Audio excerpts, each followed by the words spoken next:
Flickertail Woodcarvers have their 51st annual Woodcarvers show coming up in Bismarck this weekend, and we're pleased to welcome a couple of their members to North Dakota today.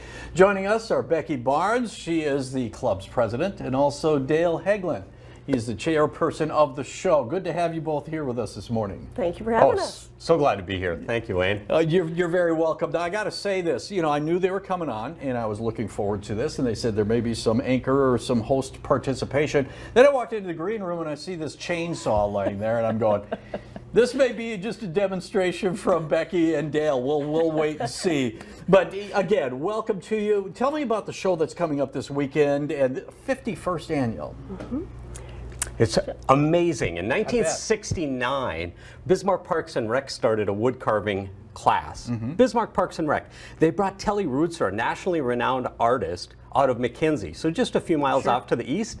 They drove her in, and she started teaching the class. We still have one of our founding members, Claire Yonker, that's with the group today. She's going to be at the show, so hopefully you can get to the show and see her. Phenomenal carver, artist.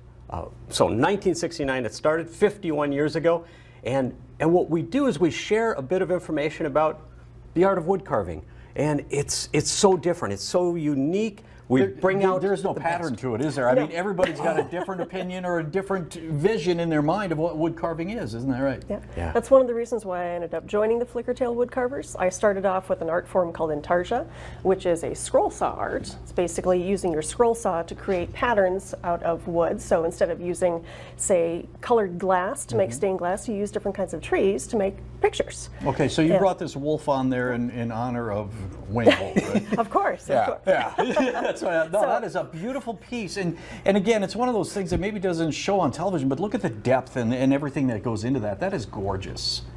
So this is just one form of woodworking. This is what I started with. Okay. And then as I joined the club, I found that there were so many different kinds of woodworking and so many different kinds of patterns and styles, and you could do pretty much anything. Anything from using knives, like this mora here, or gouges that has a slight bend on the end of it, for creating some of these pieces, to larger tools like chainsaws. Well, and there we go. Yes, during commercial break, just as we were coming out, should I warm up the chainsaw? It's like, you're in charge here, man. If you got to start that up, go ahead.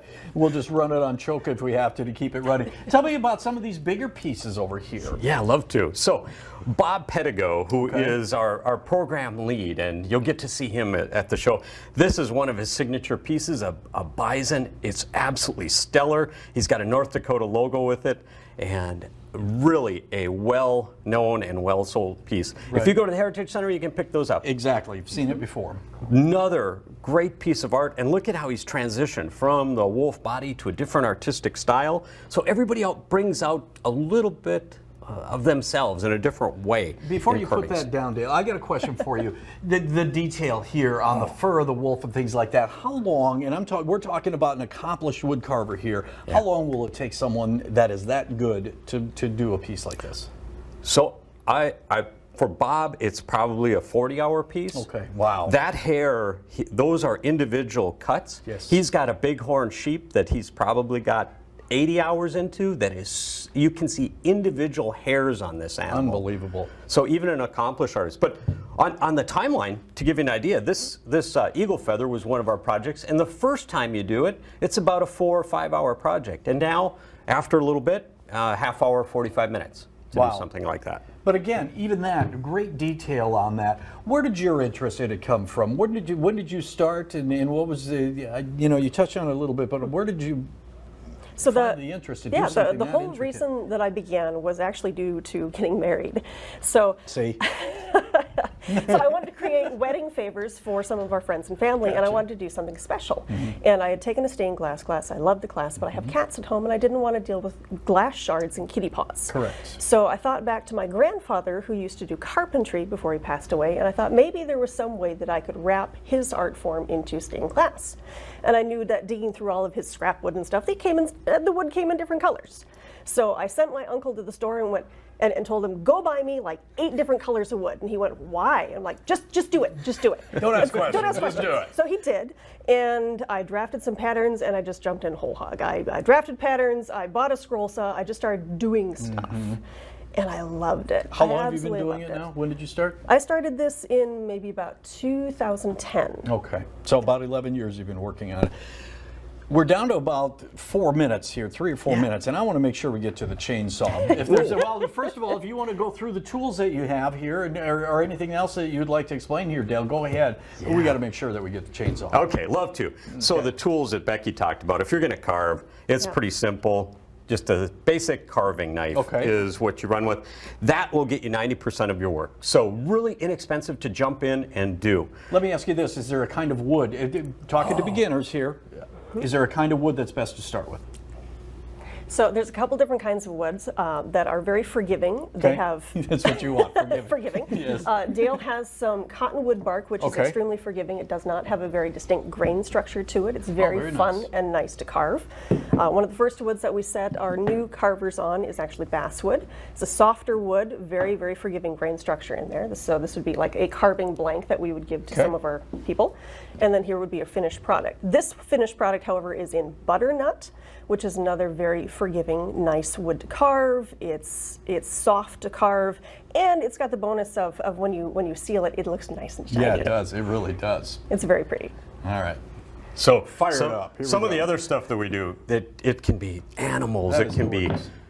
faces are extremely difficult. I'm not an artist, so I get to work with artists in the club. That's a huge, huge benefit. People like Becky and Bob and Doug and the others that really have that ability. So I, as an engineer, see linear, but they get to help share that. They give it some depth, and Yeah. they give it some features. And then some of the partnerships we have, Wayne. North Dakota Council on the Arts, Dakota West Arts Council, the Trinity Lutheran Church, Great River Energy, the Buck Stop Junction. They're all part of what we do. So giving back, that was a big thing for me. Learning to carve at a young enough age that I can carry it with me, but also giving back to the community. This is an example of giving back to the community. Our Comfort Hearts, we partner. Hold it out there so people can see it. There you go. We partner with the Bismarck Cancer Center. And the Bismarck Cancer Center, if we do our best to carve as many as we can and give to them, hoping that everybody that comes out of the cancer treatment gets one that says that the community cares, that you're valued. You're not in this journey alone. You've got the entire Thank you. community behind you. That is awesome. and we need 2 a day just for the Bismarck Cancer Center. We're down to a minute. I don't know that we're going to be able to show the chainsaw, but what would you use it for? Oh, yeah. Go ahead if you want to. So I love chainsaws. Why did I get into it? I love wood because of the chainsaw. So that's one thing. We have people that carve earrings. You know, that's not just my that gig. detail. They're Just that really good at it.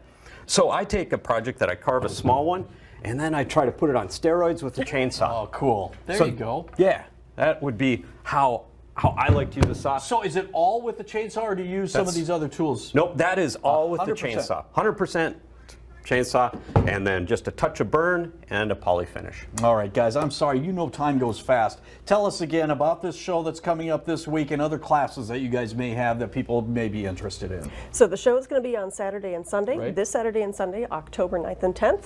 It's open to the public from 12:30 to 4:30 each day. And we'll be over at the Bismarck Public Schools Career Academy on the BSC campus. Okay. We also have beginning carving classes that are starting up right after the show, so that's starting on October 12th. What we should have done is given you guys a 15-minute segment instead of the time we did. Sorry about the chainsaw. I would have loved to hear that thing ripping open and showing what we can do. Guys, thanks so much for being here. We wish you all the best this weekend and throughout the year with all your classes and everything else. Thank you very much. Thank All you, right. Wayne. We're going to take a break. We'll be back. We've got much more coming up on North Dakota Today right after this.